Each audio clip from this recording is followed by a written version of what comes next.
Euroregione.news. A Trieste finisce l'Italia del Giro 2023. Enzo Cainero quest'anno si sta superando, portando tappe importanti del Giro in rosa nella nostra regione.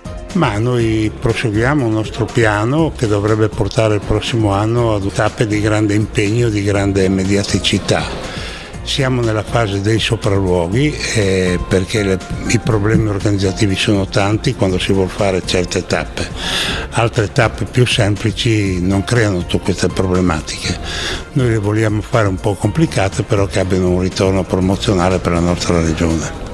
Io sono molto contento, è una dimostrazione di uno sport popolare che dà sempre un grande ritorno e che desta l'attenzione della gente. Le località su cui stiamo lavorando sono il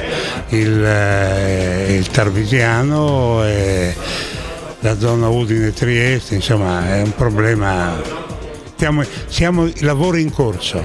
Da Udine, Marco Mascioli. Euroregione.news.